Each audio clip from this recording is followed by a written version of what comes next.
ಮಾನವ ಹಕ್ಕುಗಳು ಹಾಗೂ ಭ್ರಷ್ಟಾಚಾರ ವಿರೋಧಿ ಸಂಸ್ಥೆ ದೆಹಲಿ ಮಾಗಡಿ ತಾಲೂಕು ಶಾಖೆ ಹಾಗೂ ತಾಲೂಕು ಕಾನೂನು ಸೇವೆಗಳ ಸಮಿತಿ ಮಾಗಡಿ, ವಕೀಲರ ಸಂಘದ ಪದಾಧಿಕಾರಿಗಳು Magadi, Shri Siddaganga college Gudemaranahalli and post, ಸಹಾಯಕ ಸರ್ಕಾರಿ ಅಭಿಯೋಜಕರು ಇವರ ಸಂಯುಕ್ತ ಆಶ್ರಯದಲ್ಲಿ ಜರುಗಿದ ವಿಶ್ವ ಮಾನವ ಹಕ್ಕುಗಳ ದಿನಾಚರಣೆ ಹಾಗೂ ಕಾನೂನು ಅರಿವು ನೆರವು ಕಾರ್ಯಕ್ರಮ. ಈ ವೇಳೆಯಲ್ಲಿ ಮಾತನಾಡಿದ ಮಾಗಡಿ ಜೆಎಂಎಫ್ಸಿ ಹಿರಿಯ ಸಿವಿಲ್ ನ್ಯಾಯಾಧೀಶರಾದ ಸಂದೀಪ್ ಎಸ್ ರೆಡ್ಡಿರವರು, ಪ್ರತಿಯೊಬ್ಬರಿಗೂ ಮೂಲಭೂತ ಹಕ್ಕುಗಳು ಮತ್ತು ಸ್ವಾತಂತ್ರ್ಯದ ನಿಲುವನ್ನು ಜಗತ್ತಿನಾದ್ಯಂತ ವಿಸ್ತರಿಸಲಾಗಿದೆ. ಅದರಂತೆ ಎಲ್ಲರೂ ಘನತೆಯಿಂದ ಜೀವಿಸುವ ಸಮಾನತೆ, ಶಿಕ್ಷಣ, ಅಭಿವೃದ್ಧಿ, ಸ್ವಾತಂತ್ರ್ಯ, ನ್ಯಾಯ, ಗೋಪ್ಯತೆ, ಆರೋಗ್ಯದ ಹಕ್ಕು ಹೊಂದಿದ್ದಾರೆ. ಮಾನವನನ್ನು ಮಾನವನಂತೆ ಬದುಕಲು ಸಹಕಾರಿಯಾಗಲಿರುವ ಹಕ್ಕುಗಳೇ ಮಾನವ ಹಕ್ಕುಗಳು ಎಂದರು. ಈ ಸಂದರ್ಭದಲ್ಲಿ ಪ್ರಧಾನ ಸಿವಿಲ್ ನ್ಯಾಯಾಧೀಶರಾದ ಕೆಆರ್ ಶ್ರೀನಿವಾಸ್, ಮಾನವ ಹಕ್ಕುಗಳು ಹಾಗೂ ಭ್ರಷ್ಟಾಚಾರ ವಿರೋಧಿ ಸಂಸ್ಥೆ ದೆಹಲಿ ಮಾಗಡಿ ತಾಲೂಕು ಶಾಖೆ ಅಧ್ಯಕ್ಷರಾದ ಎಂಆರ್ ಮಂಜುನಾಥ್, ಕಾಲೇಜು ಪ್ರಾಂಶುಪಾಲರಾದ ಚೇತನ, ಸಂಸ್ಥೆಯ ಉಪಾಧ್ಯಕ್ಷರಾದ ಕೆಬಿ ಅಂದಾನಿ, ಎಂಆರ್ ರಾಜಶೇಖರ್, ಪ್ರಧಾನ ಕಾರ್ಯದರ್ಶಿ ರೂಪೇಶ್, ವೆಂಕಟೇಶ್, ಪಿ ತಿರುಮಲೇಶ್, ತೇಜೇಶ್, ಅನಿಲ್, ಶರತ್, ಕೃಷ್ಣಪ್ಪ, ಎಸ್ಕೆ ಮಂಜುನಾಥ್, ರತ್ನಾಕರ್, ಚಂದ್ರಶೇಖರ್, ರವಿ, ಅಸ್ಲಾಂ ಪಾಷಾ, ಕಿರಣ್, ಭೈರಪ್ಪ, ಮಂಜಣ್ಣ ಸೇರಿದಂತೆ ವಿದ್ಯಾರ್ಥಿಗಳು ಹಾಗೂ ಕಾಲೇಜು ಸಿಬ್ಬಂದಿಗಳು ಹಾಜರಿದ್ದರು. ಮಾನವ ಹಕ್ಕುಗಳ ದಿನ ಇದೆ, ವಿಶ್ವ ಮಾನವ ಹಕ್ಕುಗಳ ದಿನ ಇದೆ.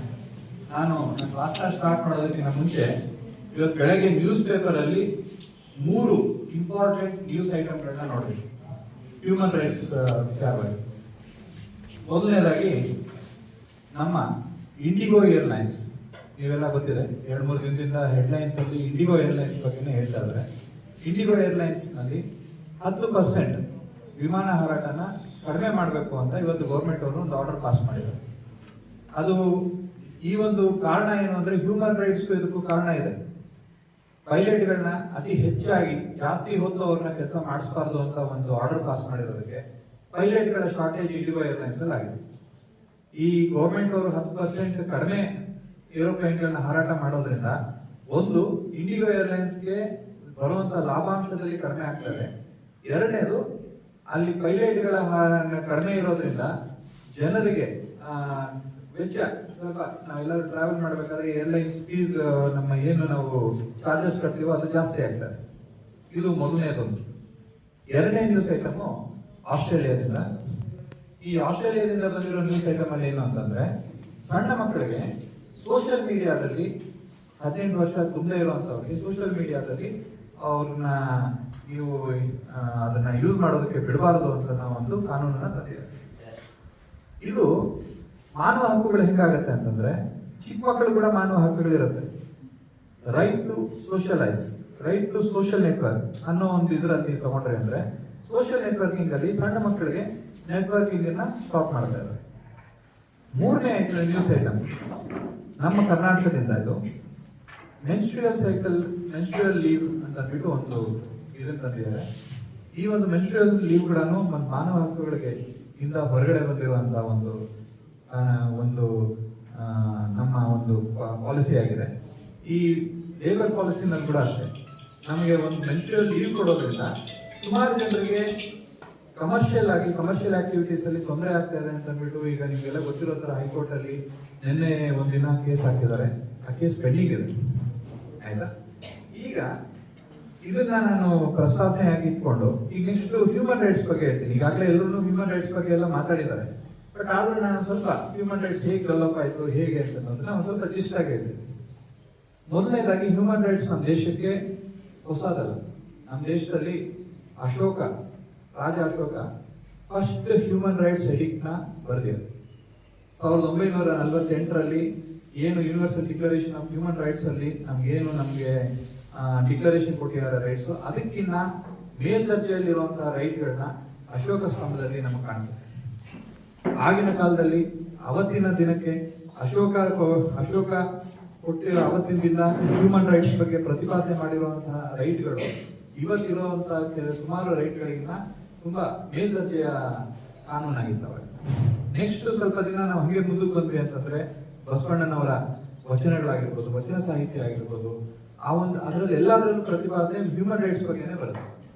ಆಮೇಲೆ ನೆಕ್ಸ್ಟ್ ನಾವೀಗ ಇದನ್ನ ನಾನು ಸ್ವಲ್ಪ ಹಿಂದಕ್ಕೆ ತಗೊಂಡ್ರೆ ಬಸವಣ್ಣನವರ ವಚನಗಳ ಪ್ರತಿಪಾದನೆ ಮತ್ತು ಆಂಗ್ಲರು ಒಂದು ಮಾತು ಹೇಳ್ತಾರೆ, Magna Carta. Magna Carta first human rights ಅಂತ ಹೇಳ್ತಾರೆ. ವಚನ ಸಾಹಿತ್ಯ ಮತ್ತು ಮ್ಯಾಗ್ನಾ ಕಾರ್ಟಾ ಎರಡು ಜೊತೆಲೇ ಬರುತ್ತೆ. ಆದ್ರೆ ವಚನ ಸಾಹಿತ್ಯದಲ್ಲಿರುವಂತಹ ಹ್ಯೂಮನ್ ರೈಟ್ಸ್ಗೆ ಸಂಬಂಧಪಟ್ಟಿರುವಂತಹ ಲೀಗಲ್ ಫಿಲಾಸಫಿ ಇದೆಯಲ್ಲ, ಅದು ಮ್ಯಾಗ್ನಾ ಕಾರ್ಟಾಗಿನ 100ರಷ್ಟು ಹೆಚ್ಚಿಗೆ ಇದೆ. ಅದನ್ನ ನಾವು ಇವಾಗ ನಾವು ಮ್ಯಾಗ್ನಾ ಕಾರ್ಟಾಗೆ ನಾವು ಇಂಪಾರ್ಟೆನ್ಸ್ ಕೊಡ್ಬೋದು, ಆದ್ರೆ ನಮ್ಮಲ್ಲಿ ಇಲ್ಲಿ ನಡೆದಿರುವಂತಹ ಹ್ಯೂಮನ್ ರೈಟ್ಸ್ ರಿಲೇಟೆಡ್ ಆಗಿ ಏನ್ ಚಳವಳಿ ನಡೆದಿತ್ತು ಅದಕ್ಕೆ ನಾವು ಇಂಪಾರ್ಟೆನ್ಸ್ ಕೊಟ್ಟಿಲ್ಲ. ಇವತ್ತಿನ ದಿನ ಅದನ್ನ ನೆನೆಸ್ಕೊಂತ ನಾನು ಹೇಳೋದೇನು ಅಂತಂದ್ರೆ, ನಮ್ಮ ದೇಶದ ನಮ್ಮ ಪ್ರಪಂಚದಲ್ಲಿ ಯಾವುದೇ ಒಂದು ಕಾಲಘಟ್ಟದಲ್ಲಿ ನಾವು ಸೈಕಲ್ ಅಂತೀವಿ. ಪ್ರಪಂಚದ ಒಂದು ಸೈಕಲ್ ಆಗ್ಬೇಕಾದ್ರೆ ಆ ಸೈಕಲ್ಸ್ ಅಲ್ಲಿ ಹೆಚ್ಚಿಗೆ ಏನಾದರೂ ತೊಂದರೆ ಆದಾಗ ನಮಗೆ ಕೆಲವು ರೈಟ್ಸ್ಗಳನ್ನ ಬೇಕಾಗುತ್ತೆ ಅಂತ ನಾವು ಅದಕ್ಕೆ ಹೋರಾಟ ಮಾಡ್ತೀವಿ. ಅದು ಎಕನಾಮಿಕ್ ಸೈಕಲ್ಸ್ ಆಗಿರ್ಬೋದು ಅಥವಾ ವಾರ್ಸ್ ಆಗಿರ್ಬೋದು ಅಥವಾ ಇರ್ಬೋದು. ವರ್ಲ್ಡ್ ವಾರ್ 2 ನಲ್ಲಿ ಹೆಚ್ಚಿಗೆ ಹ್ಯೂಮನ್ ರೈಟ್ಸ್ ವೈಲೇಷನ್ಸ್ ಆಗಿರೋದ್ರಿಂದ ನಿಮ್ಗೆ ಗೊತ್ತಿದೆ, ನಾಜಿಸ್ ಕ್ಯಾಂಪ್ಗಳಲ್ಲಿ ಗ್ಯಾಸ್ಗಳನ್ನ ಯೂಸ್ ಮಾಡಿ ಜ್ಯೂಸ್ಗಳನ್ನ ಸಾಯಿಸಿರೋದು ಪ್ರತಿಯೊಂದು ನಿಮ್ಗೆ ಗೊತ್ತಿದೆ. ಈ ಒಂದು ನಿಟ್ಟಿನಲ್ಲಿ ಆ ಸಮಯದಲ್ಲಿ ಹ್ಯೂಮನ್ ರೈಟ್ಸ್ ಅನ್ನೋದು ತುಂಬಾ ಬೇಕಾಗಿತ್ತು ಅಂತ ಯೋಚನೆ ಮಾಡಿ 1948 ಅಲ್ಲಿ ಡಿಕ್ಲರೇಷನ್ ಆಫ್ ಹ್ಯೂಮನ್ ರೈಟ್ಸ್ ಅಂತ ಒಂದು ತರ್ತಾರೆ. ಅದಕ್ಕಿಂತ ಮುಂಚೆ ಹೇಳ್ಬೇಕು ಅಂತಂದ್ರೆ ಕೆಲವೊಂದು ರೈಟ್ಗಳನ್ನ ಕೊಟ್ಟಿದ್ರು, ಬಟ್ ಎಂಟೈರ್ ಸರ್ವೇ ಸಾಮಾನ್ಯವಾಗಿ ಎಂಟೈರ್ ಹ್ಯೂಮನ್ ರೈಟ್ಸ್ ನ ಎಲ್ಲರಿಗೂ ಕೊಟ್ಟಿರಲಿಲ್ಲ. ಉದಾಹರಣೆಗೆ ಅಮೆರಿಕನ್ಸ್ ಅವರ ದೇಶದಲ್ಲಿ ಆಳ್ವಿಕೆ ಬಂದಾಗ, ಕಾನ್ಸ್ಟಿಟ್ಯೂಷನ್ ಬಂದಾಗ ಹೆಣ್ಣು ಮಕ್ಕಳಿಗೆ ವೋಟ್ ಹಾಕುವಂತ ರೈಟ್ಸ್ ಕೊಟ್ಟಿರಲಿಲ್ಲ. ಬಾಲಾಪರಾಧಿಗಳ ಬಗ್ಗೆನೂ ನಾವೆಲ್ಲ ಈಗ ಸಾಕಷ್ಟು ಪ್ರೋಗ್ರಾಮ್ ಮಾಡಿದ್ವಿ. ಈಗ ನಿಮ್ಮಲ್ಲಿ ಹಳ್ಳಿ ಕಡೆ ಎಷ್ಟೋ ಜನ ಇವನ್ ಇಟ್ಕೆ ಫ್ಯಾಕ್ಟರಿ, ಉಡಿ ಮಿಷನ್ ಅಲ್ಲೆಲ್ಲ ಬಾಲಾಪರಾಧಿಗಳು ಕೆಲಸ ಮಾಡ್ತಿದ್ರು. ಆ ಬಾಲಾಪರಾಧಿಗಳನ್ನು ಹಿಡ್ಕೊಂಡ್ರು ನಾವು 20,000 ದಂಡ ಹಾಕ್ತೀವಿ, 20,000. ಸೊ ಅದು ನಿಮ್ ಕಡೆ ಕಂಡು ಬಂದ್ರೆ ನೀವು ನಮ್ಮ ತಾಲೂಕು ಕಾನೂನು ಸೇವಾ ಪ್ರಾಧಿಕಾರಕ್ಕೆ ಇನ್ಫಾರ್ಮೇಶನ್ ಕೊಡಬೇಕು. ನಾವು ಅದನ್ನ ಸಂಬಂಧಪಟ್ಟ ಇಲಾಖೆಗೆ ಇಲಾಖೆಗೆ ಮಾಹಿತಿ ತಿಳಿಸಿ ಅವರನ್ನ ರಕ್ಷಣೆ ಮಾಡ್ತೀವಿ. ಅಂಡ್ ಮುಖ್ಯವಾಗಿ ಬಾಲ್ಯ ವಿವಾಹ ಓನ್ಲಿ ಜನ ಏನ್ ತಿಳ್ಕೊಂಡಿದ್ದಾರೆ, ಹುಡುಗಿದಷ್ಟೇ ಅಂತ ತಿಳ್ಕೊಂಡಿದ್ದಾರೆ. Girls 18 below 18. ಹುಡುಗರಿಗೆ ಎಷ್ಟಾಗಿರ್ಬೇಕು? 21 ಅಲ್ವಾ? ಈಗ ಮೊನ್ನೆ ಕೂದೂರಲ್ಲೇ ಹುಡುಗಿಗೆ ಮೇಜರ್, ಹುಡುಗ ಬಿಲೋ 21. ಅದು ಕಂಪ್ಲೇಂಟ್ ಆಗಿದೆ. ಅಲ್ಲಿ ಮದುವೆ ಮಟ್ಟದ ಪೂಜಾರಿನೂ ಅಕ್ಯೂಸ್. ಪೂಜಾರಿಗೆ ಏನ್ ಬೇಕಾಗಿದೆ ಪಾಪ, ಅವನು ಸಪೋರ್ಟ್ ಮಾಡ್ದಂತ ಅವನು ಅಕ್ಯೂಸ್. ಅವರು ಓಡಾಡ್ಬೇಕಲ್ವಾ? ಸೊ ನಿಮ್ಮ ಏಜಿಗೆ ಅನುಕೂಲವಾಗಿ ಮ್ಯಾರೇಜ್ ಆಗಿ ಯಾರು ನಿಮಗೆ ತಡೆಯಲ್ಲ. ಇವನ್ ನಾನು ಇವ್ರಿಗೆ ಇಷ್ಟಪಟ್ಟಿದ್ದೀನಿ, ಅವ್ರನ್ನ ಇಷ್ಟಪಟ್ಟಿದ್ದೀನಿ, ನಾನು ಅವ್ರನ್ನೇ ಮದುವೆ. ಓಕೆ, ನಿಮಗೆ ಕಾನೂನಿಗೆ ಇಷ್ಟ ಅಂತ ಹೇಳಿದ್ದು ಅದೇ, ನಮ್ಮ ಕಾನೂನು ಇದೆ. ನಿಮಗೆ ಇಷ್ಟ ಬಂದವ್ರನ್ನ ಮದುವೆ ಆಗೋದು ನಿಮ್ಮ ಕಲ್ಪನೆ. ಆದ್ರೆ ಅದಕ್ಕೆ ಒಂದು ಏಜ್ ಲಿಮಿಟ್ ಇಟ್ಟಿದ್ದೀವಿ ನಮ್ಮ ಕಾನೂನಲ್ಲಿ. ಆ ಕಾನೂನ ಇರುವಂತ ಏಜ್ ಲಿಮಿಟ್ ಮೀರಿದ ಮೇಲೆ ನೀವು ಮದುವೆ ಎಷ್ಟೋ ಜನ ನಾವು ನೋಡ್ತಿರ್ತೀವಿ. ಬಂದಿಲ್ಲ ನಾನು ಇವ್ರನ್ನ ಇದು ಮಾಡೋದು, ತಂದೆ ತಾಯಿನೂ ಬಿಟ್ಟು ಬರ್ತೀರಾ, ಅದು ನಿಮ್ಮ ಇಷ್ಟ ಅಲ್ವಾ? ಕಾನೂನು ಕೊಟ್ಟಿದೆ, ಯಾರು ಮದುವೆ ಆಗಬೇಕು ಹಕ್ಕು ನಿಮಗೆ ಕೊಟ್ಟಿದೆ ಕಾನೂನು. ಅದನ್ನು ಕಿಸ್ಕೊಂಡು ಇದು ಮಾಡೋಕ್ಕೆ ಕಸಿಲಕ್ಕೆ ನಮಗೂ ರೈಟ್ಸ್ ಇಲ್ಲ. ಆದ್ರೆ ಆ ಒಂದು ಏಜ್ ಲಿಮಿಟ್ ಮುಗಿಸ್ಕೊಂಡು ನಿಮ್ಗೆ ಇಷ್ಟವಾದಾಗ ಮದುವೆ ಆಗಿದೆ. ಅದಕ್ಕಿಂತ ಮೊದಲು ನಾನು ಹೇಳೋದು, ನಾವೆಲ್ಲಾ ಕಾಲೇಜಿಗೂ ಸ್ಕೂಲಿಗೂ ಹೋದ್ರೆ ಒಂದೇ ಒಂದು ಹೇಳೋದು. ಈಗ ಸರ್ ಹೇಳಿದ್ರು ಆಸ್ಟ್ರೇಲಿಯಾದಲ್ಲಿ ಎಲ್ಲ ಬ್ಯಾನ್ ಮಾಡ್ತಿದ್ದಾರೆ. ಆಸ್ಟ್ರೇಲಿಯಾ ಒಂದೇ ಅಲ್ಲ, ಇವನ್ ರಷ್ಯಾ, ನ್ಯೂಜಿಲೆಂಡ್ ಎಲ್ಲಾ ಕಡೆ ಪ್ರಪೋಸಲ್ ಇದೆ. ಅಂಡರ್ 18 ಅಂಡರ್ 14 ಮೊಬೈಲ್ ಯೂಸ್ ಮಾಡೋದನ್ನ ಬ್ಯಾನ್ ಮಾಡಬೇಕು ಅಂತ ಯುನೆಸ್ಕೋದವರು ನಮಗೊಂದು ಇಂಡಿಯಾದಲ್ಲಿ ಎಚ್ಚರಿಕೆ ಕೊಟ್ಟರು. ಯಾಕೆಂದ್ರೆ ಇಲ್ಲಾದ್ರೂ ನಮ್ಮಲ್ಲಿ ಸೌತ್ ಕರ್ನಾಟಕ ಒಂಚೂರು ಇದೆ, ನಾರ್ತ್ ಕರ್ನಾಟಕ ಹೋದ್ರೆ ಇವನ್ ಅವ್ರಿಗೆ ಬಾತ್ರೂಮು ಇಲ್ಲ. ಆದ್ರೆ ಒಂದೊಂದು ಮನೆಯಲ್ಲಿ 3 ಮೊಬೈಲ್ ಇದೆ. ಅದು ಮೊಬೈಲ್ ಏನು ಎಲ್ಲ 50,000. ಅದು 3 ಕೊಡ್ಸಿದ್ರೆ 1.5 ಲಕ್ಷ ಆಗುತ್ತೆ. ಅವ್ರಿಗೆ 1.5 ಲಕ್ಷ ಕೊಟ್ಟು ಮೊಬೈಲ್ ತಗೊಳಕ್ಕಿರುತ್ತೆ. ಮನೆಗೆ ಒಂದು ಬಾತ್ರೂಮ್, ತಮ್ಮ ಮರ್ಯಾದೆ ಕಾಪಾಡೋ ಒಂದು ಬಾತ್ರೂಮ್ ಕಟ್ಸ್ಕೊಳಕ್ ದುಡ್ಡಿಲ್ಲ. ಅದು ಗೌರ್ಮೆಂಟ್ ಇಂದ, ಗ್ರಾಮ ಪಂಚಾಯತಿಂದ, ತಾಲೂಕ್ ಪಂಚಾಯತಿಂದ, ಜಿಲ್ಲಾ ಪಂಚಾಯತಿಂದ, ಸರ್ಕಾರದಿಂದ ಬರತಕ್ಕಂತ ಅನುದಾನದಿಂದ ಪಡ್ಕೊಳಕ್ಕೂ ಅವ್ರಿಗೆ ಇದಿಲ್ಲ. ಈಗ ಮೊನ್ನೆ ಇದೆ ಆಪಲ್ 16 Pro ಏನೋ ಬಿಟ್ರು, ಅಲ್ಲಿ ಇದ್ದಿದ್ದು ಅಷ್ಟು ಹುಡುಗ್ರೆ. ಹೀಗೆ ಮೀಡಿಯಾದಲ್ಲಿ ಯಾರು ಕೇಳ್ಕೊಂತ ಬಂದು ಏನ್ ಮಾಡ್ತಾ ಇದ್ದೀರಾ, ಡಿಗ್ರಿ ಓದ್ತಾ ಇದ್ರು. ಆಪಲ್ ಪ್ರೋ ಎಷ್ಟು 16ಗೆ 1,50,000 ದುಡ್ಡು ಯಾರು ಕೊಟ್ರು? ನನ್ನ ತಂದೆ. ಯಾಕೆ ತಗೊಂತಿದ್ದೀರಾ? ಖುಷಿಗೆ ಆಪಲ್ 16 Pro ಬೇಕು ನಿಮಗೆ. ಅದೇ ಕಾಲೇಜಲ್ಲಿ ಬುಕ್ ಹೇಳುತ್ತಂತೆ, ಇವಾಗ ನನ್ನನ್ನು ತಲೆ ಬಗ್ಗಿಸಿ ಓದಿದರೆ ಮುಂದೊಂದು ದಿನ ನಿನ್ನ ತಲೆ ಎತ್ತಿ ತಿರುಗುವ ಹಾಗೆ ಮಾಡುತ್ತೇನೆ ಅಂತ. ಆದ್ರೆ ಮೊಬೈಲ್ ಹೇಳಲ್ಲ. ಮೊಬೈಲ್ ಹೇಳುತ್ತಾ ನಿಮಗೆ? ಇವಾಗ ನೀನು ನನ್ನನ್ನು ಬಗ್ಗೆ ನೋಡಿದರೆ ಮುಂದೊಂದು ದಿನ ನಿನ್ನನ್ನು ತಲೆ ಎತ್ತಿ ನೋಡುತ್ತೇನೆ ಅಂತ ಮೊಬೈಲ್ ಹೇಳುತ್ತಾ? ಇಲ್ಲ. ರೀಲ್ ಸ್ಟಾರ್ 1 ವರ್ಷ, ಯೂಟ್ಯೂಬ್ ಸ್ಟಾರ್ 1 ವರ್ಷ. ಇವತ್ತು ನಿಮಗೆ ಊಟ ಕೊಡ್ಬೋದು, ಮುಂದೆ ಅದಕ್ಕೆ ನಿಮ್ಮ ಏಜ್ ಅಲ್ಲಿ ನಿಮ್ಮ ಉಪನ್ಯಾಸಕರು ಏನ್ ಮಾಡ್ತಾರಲ್ಲ, ದಯವಿಟ್ಟು ಓದಿ. ಯಾಕಂದ್ರೆ ನಾವು ಇಲ್ಲಿ ಮಾಗಡಿಯಲ್ಲಿ ನಮಗೆ FIR ಗಳು ಬರುತ್ತೆ 363, ಈಗ BNS ಆಗಿದೆ 363 ಅಬೋ 100 ಇರುತ್ತೆ 1 ಇಯರ್ ಅಲ್ಲಿ. ಅಂದ್ರೆ ಸಣ್ಣ ಮಕ್ಕಳು ಕಾಣೆಯಾಗಿದ್ದಾರೆ ಅಂತ. ಅದು ಯಾರು PUC ಓದ್ತಾ ಇರೋ ನಮಗೆ, ನೀವು ಯಾವುದೇ ಕಾಲೇಜಿಗೆ ಹೋದ್ರು ನಮಗೆ ಮೇನ್ ಹೇಳದೆ, ಒಂದು ಪ್ರಿನ್ಸಿಪಾಲ್ ಆಗಿರ್ಲಿ ಉಪನ್ಯಾಸಕರಾಗಿರೋದು ಹೇಳಿದ್ರಿ, ಸರ್ ನಮಗೆ ಇದೊಂದು ಮೇನ್ ಇಂಪಾರ್ಟೆಂಟ್ ಹೇಳಿ ನಿಮ್ಮ ಕಾನೂನು ಬಗ್ಗೆ. ಆಲ್ಮೋಸ್ಟ್ PUC ರೇಂಜ್ ಅಲ್ಲಿ ಎಲ್ಲರೂ ಅಪ್ಸ್ಟಾರ್ಟ್ ಇರ್ತಾರೆ 363, ಮತ್ತೆ ಅವ್ರಿಗೆ ಬಂದು ಅವರೇ ಕೇಸ್ ವಾಪಸ್ ತಗೊಂತಾರೆ ಅಲ್ವಾ? ಓದೋ ಟೈಮಲ್ಲಿ ಓದಿ, ಆಮೇಲೆ ಎಲ್ಲ ಸಿಗುತ್ತೆ.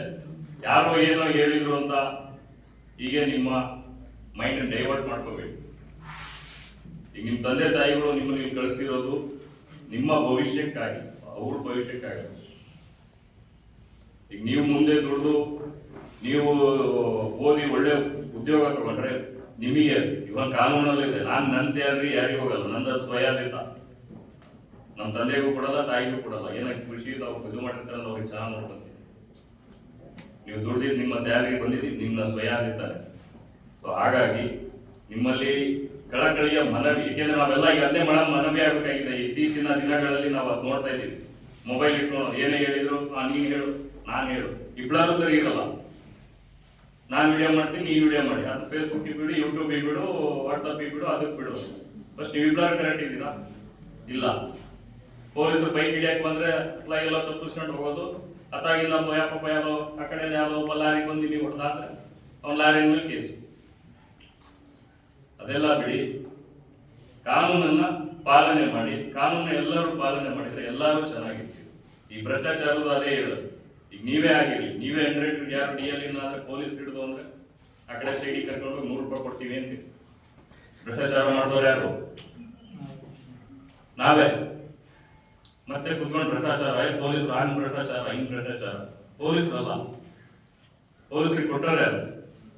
ಈಗ ಜನರಿಗೆ 1 ಗಂಟೆ ಕಾಯಕ್ಕೂ ಆಗಲ್ಲ. ತಹಶೀಲ್ದಾರ್ ಕಚೇರಿ ಹೋದ್ರೆ 1 ಗಂಟೆ ಆಗುತ್ತೆ ಅಂದ್ರೆ 1 ಗಂಟೆ ಆಗುತ್ತೆ ಅಂತ ಅವನಿಗೆ ಕರ್ಕೊಂಡು ಹೋಗಿ ಹಿಂದ್ಗಡೆ 500 ರೂಪಾಯಿ ಕೊಟ್ಟು ಬೇಗ ಮುಗಿಸ್ಕೊಂಡು ಹೋಗ್ತಾರೆ. ಕೊಟ್ಟಿದ್ಯಾರು 500 ರೂಪಾಯಿ? ಅವನೇನಾದ್ರು ಕೇಳಿದ್ರು? ಕೊಟ್ಟಿದ್ಯಾರು?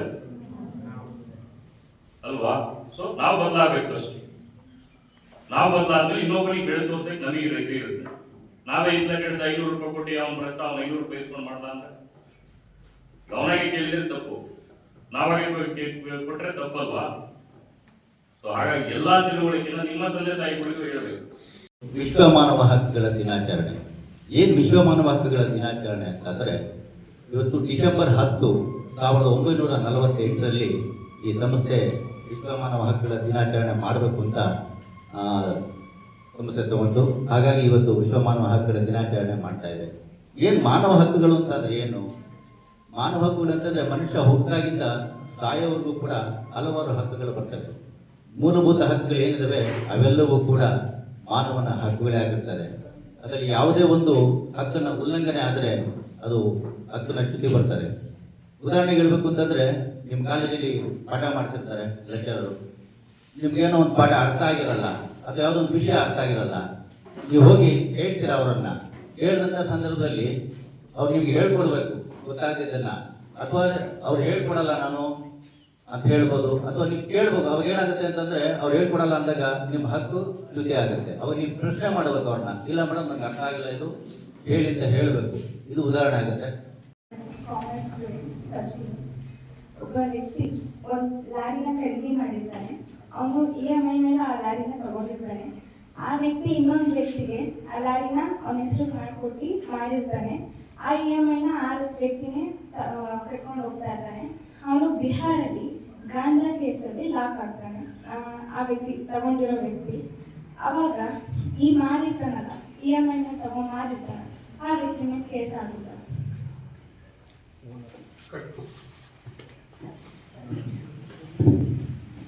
ಈಗ ಫಸ್ಟ್ EMI ಅಲ್ಲಿ ಯಾವ್ದಾದ್ರು ಒಂದು ಗಾಡಿನ ಪರ್ಚೇಸ್ ಮಾಡಿದ್ರೆ ಗಾಡಿ ನಿಮಗೆ ಓನರ್ಶಿಪ್ ಒಬ್ಬರಿಗೆ ಟ್ರಾನ್ಸ್ಫರ್ ಆಗುತ್ತೆ. ನಾವು ಇನ್ನೊಬ್ಬರಿಗೆ ಗಾಡಿನ ಮಾರಿದಾಗ ಆ ಓನರ್ಶಿಪ್ ಟ್ರಾನ್ಸ್ಫರ್ ಮಾಡಬೇಕು.